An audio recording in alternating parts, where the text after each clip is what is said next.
Welcome back to CTV Morning Live. It is the morning to rise and shine, but the shine isn't going to last very long. We are anticipating some rain into the afternoon with a chance of some thunder showers later today. All right, I am learning about this Danone Cup, and it is remarkable what's involved in this event. More than 3 million 11 and 12-year-olds participate every year. They're coming from all over the world. They then narrow them down to represent their regions, their countries, and then a very few are selected to represent their country and all gather. There's 40 countries. They've just come back, actually. We have 2 athletes that have just come back from the ones that just happened. It was the 13th edition that happened in Warsaw, Poland. Joining us on the couch, members of Team Canada, we have Molly Erickson and David Chung. Great to have you guys on the show. Congratulations, not only of just being able to qualify in for Canada, but to have this experience. And Molly, you were actually just one of 3 girls amongst the hundreds and hundreds of athletes that were there to compete. What was the experience like for you? It was great. It's different playing with boys than it is with girls, obviously. But it was so much fun just being one of those few, and it was awesome. You got to actually play in a stadium with over 50,000 people watching. What was that like? It was so awesome. It was such a great experience, but at the same time, it was a little nerve-wracking. It was that many people, but it was awesome. I'll never forget it. I think, yeah, this is a once-in-a-lifetime experience, and it takes a lot to be able to get there. So, David, can you take us through the process of qualifying into this event? Sure. Good. Well, there's first a chart in Montreal that I went to, and there's around 500 kids who tried out there, and it's very hard to get spotted, so you just have to wish you could stand out.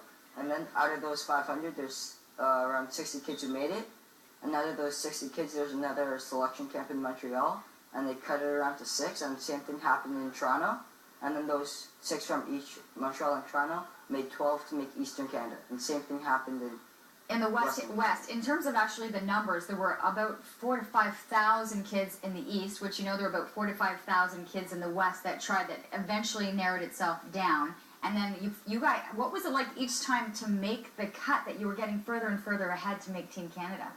It was awesome because you're just waiting for that day where they're going to post it, and then you're waiting, you want to see your names. It was so cool seeing it every time. It just gets better and better. David, you scored 3 goals for the Eastern Canada to put you guys ahead of the West to be able to make this trip. What was that like for you? Oh, it was just amazing, because I'm pretty sure I'm the first person ever in the non-Canadian national history to ever score a hat-trick. Well, it's amazing to see you qualify to represent Canada. So what was the international experience like once you were there meeting kids from around the world? It was so cool because you don't get that every day, meeting people from Spain and from Brazil, and they're the best players in their country. It's so cool. It's awesome. And for you, there was also a cultural experience. Yes, because I'm South Korean. I got to speak with other South Koreans, and it was really neat, because I've never really done that before. So that was neat. And did you feel like there was a wonderful presence on the field, like there was competition, but that there was an overall international flair, that they wanted you to experience that part as well, rather than just the soccer? Yeah, well, they had this Fair Play Award, and all the countries would want to get it. Of course, it was a big thing, so it was great to have other countries cheer for you, and we were cheering for them, and just having a good time with everyone was really awesome. It sounds like an amazing experience. What was your favorite part?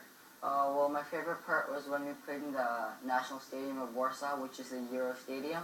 And it was so cool because, some stadiums are just plastic seats, but all of them were all leather, and it was so nice to see them. You appreciated the stadium and the seats. That's pretty neat. There are kids, there is actually a tryout now happening on September the 30th. So what would you say to other young kids who are 11 and 12 to try and get themselves involved in this?